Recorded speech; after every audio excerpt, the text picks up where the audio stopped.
Hello, welcome to another tonalist landscape oil painting demonstration. This is your painter in residence, M. Francis McCarthy. And the painting I'm bringing in today is called Riffing on Inness. It's a 3.5 by 3.5, and I completed it last week. I'm very proud of the painting, and I'm very happy to share it with you today. Now, the board we're going to be painting on, it's a bit of MDF, medium density fiber board. That's what that stands for. Normally I prefer HDF, which is high density fiberboard. Um, but in these smaller sizes, I think the MDF is really nice. And I have to say, it's a really beautiful, smooth surface. And I really enjoy painting on it. Now, this board was primed with a couple coats of transparent gesso, and its color was kind of a creamy tone. What I did here was I'd rubbed on some raw umber to get the color that we're looking at. That was acrylic paint, a good quality acrylic. And what I do is just maybe put a little on actually I had a little bit of transparent gesso too, so on my palette I put a little bit of paint, a little bit of the gesso, and just kind of creatively smeared it around. I didn't want it to be 100% covered. I just wanted to have a different tone. And I have to say, all of these boards that I primed like this really have given me a good result. So that's just something to put in your back pocket and think about. It's really important, I think, to try different colors to start your painting on. I'm big on anything but white, although certain colors, like, I don't think are going to work out too well, would be green. But maybe red tends to work out great, because for me, I'm a landscape painter, so maybe, who knows, some kind of green might work out well for figurative work. I don't know. It wouldn't be good for landscape, because one of the main things we have to deal with in the landscape is all the greens everywhere. Yeah. I like brown, I like red. I have worked on yellow ochre. Yellow ochre is actually real good. Raw sienna. Bright yellow, I don't think would be for me. Mostly because my criteria there is there's going to be bits of it peeking around, a lot of it peeking around, if I'm honest. And it needs to be something that will look okay if it's peeking around. And I think it's good to leave things peeking around, because otherwise what happens is your brushwork just becomes really, really tight as you're endeavoring to plug every little peeky outy bit in your painting. And that's one reason why white wouldn't work for me, and why even, say some people take a white canvas and they rub some paint on it with spirits and things like that. Maybe it'll work. I don't know. I don't work much with the canvas anyway. I work with my colored ground, and I recommend you try it out. Do the same. Yep. And you see we've got our underpainting done here, and it looks really striking. And this two tree thing is something that George Inness did a lot. And the way he has the dark tree offset against the tree with the bright highlight on it, it's brilliant. And George Inness was brilliant. He's no question my favorite painter. I thought it was a really good idea I had to basically do little mini studies after.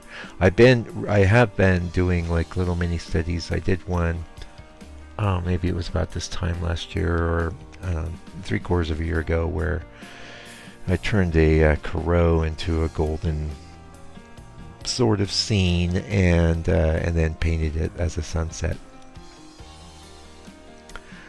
Thinking that Corot, the colors are always muddy green, silver, gray, that kind of thing.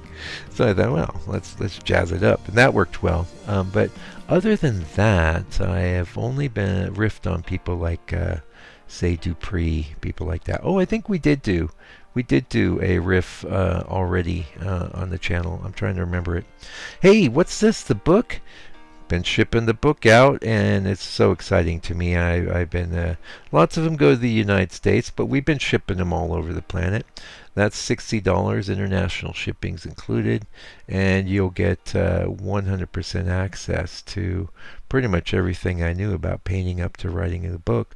I have added a few new wrinkles, though, I will say, and you know, as you do, you've always got to be moving. And I think, well, I probably have people that have been following me for nearly 10 years. The channel's going. I don't want to talk too much about that because we're not going on a 10-year thing yet. But maybe this year, I'll have to look.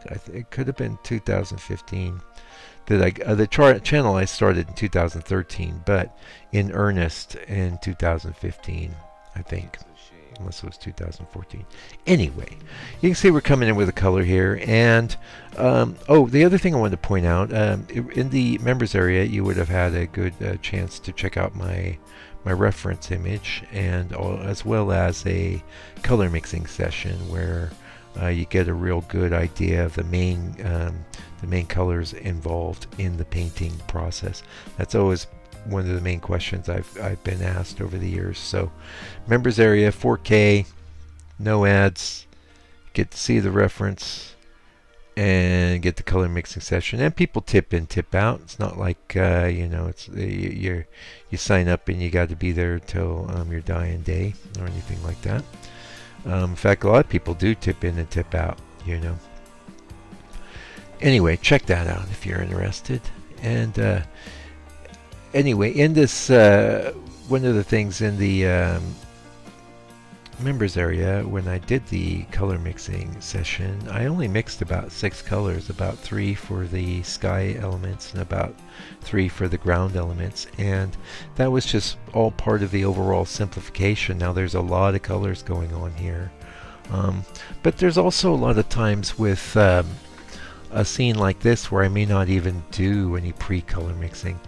I think pre-color mixing is a good thing to do, especially it's one thing if you're just doing a painting, you do another painting, do another painting, but let's say you're starting cold, you can do a little color mixing in the morning, kind of get warmed up, and you're not actually putting paint down on the canvas. I think that's a really good tip. And the thing you got to be careful for there is not to overmix. Don't mix too many colors, and do not mix too much of a quantity of paint. Otherwise, you're just gonna be throwing paint away. Yeah, and that's no good. Now you can see we've got the bare bones of the Inness almost already in, and that's the great thing about working so small. Also, let's face it. You know, if you're doing this is still basically a study. I say it's a riffing because he didn't have a path in his painting. He didn't. Also, he had 3 trees. That's what I was going to point out. The simplification on our right side, you see those 2 trees kind of leaning towards each other. That was 3 trees. There's not room for 3 trees there. I mean, I maybe could try and find a smaller brush. By the way, just so you know, most of the paintings being done with a 1 or a 0. Really lean into the Silver Grand Prix, but I do the art spectrums too. Oh, and we get this little highlight here. Now that to me really makes the painting. It's just a place where we're gonna go. You know, it is actually brighter than the sky, and a real payoff. And that's the thing with the masters; they always knew how to set you up for a payoff. And that's the composition.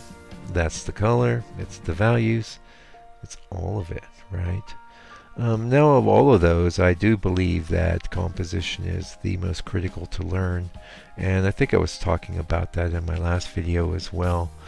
And I believe actually what I was recommending there is just doing studies. You know, you could actually, in your spare time, you could do compositional studies with a pencil. You don't even need to get involved with paint. Although I think working with a mass approach aids in the composition. That's one reason why you don't see me drawing things out with charcoal. I use a brush. I use the side of a brush. I try to think in terms of masses instead of lines, because composition is about the manipulation of masses positive and negative space in your scene, you know. It's really about the balance of those elements, and it's about where those elements are placed. So they need to be placed in a balance, sort of a balanced progression, but you also need to be moving the eye through the painting. Where is the eye supposed to go? Well, we know here we are going to go up the path. I know it's safe with that path. Now, and we're headed up towards the light colored grass, which obviously is getting a lot more light than where we are. And then we just kind of circulate around and enjoy it, you know. That's the thing.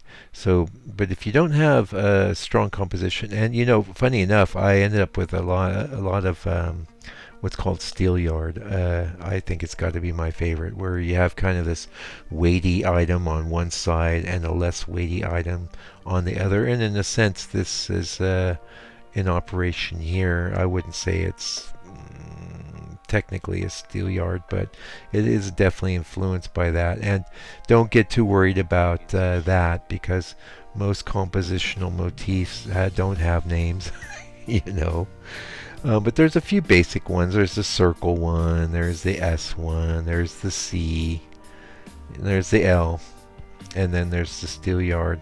Those are the ones. They're all in my book, by the way. Yeah, I break that down in the book. The other thing I break down in the book is, you know, how to avoid some of the real traps, you know. And most of the traps are going to be kind of present in your reference photo. And unfortunately, a lot of times you won't really have a sense of what you should and shouldn't paint. You know, that's in your photo. What I will say, if it's very small, you can ignore it. If it's very bright, it's okay. If it's, as long as it's up against something that's a pretty sound large mass. You don't want to have isolated small bright things unless you've got a very good reason. If it's very bright, don't have it close to the edge. Now you could say Inness broke that rule big time here, but it's good to remember that this is actually very well balanced. We have the bright sky on the one side and the bright grass on the other, and then we have a lot of dynamic stuff happening in between the two. So but as a general rule, say you're painting a sky, the place to put a real bright bunch of clouds in a otherwise medium toned sky would not be right next to the edge. My choice would be to go up against a tree, and that's where I like to have the brightest bits. You're always looking at masses, and you want to have a relationship or a balance between your largest masses, and of course the small masses always have a relationship to the larger masses. Now this stuff's all real basic, and but knowing this, like I had just had someone comment on that composition of outdoor painting by Edgar Payne, which is a popular video on my channel because I'm doing a walkthrough there of the book. And it is a little bit expensive. He's correct about that. It's not $100. You can pick it up for about 60 US. That's a good book. It'll help you. But I had that book and did hundreds of weak and inferior compositions. So it's not like there's any real quick fixes with composition. You've got to work your way through it.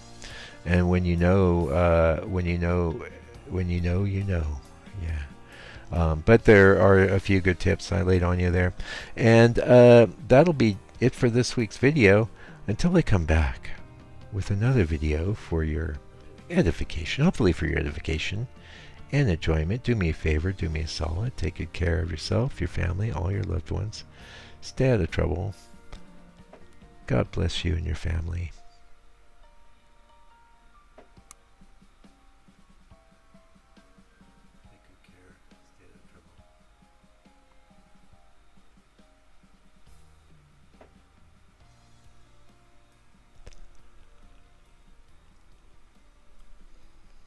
Fight the power.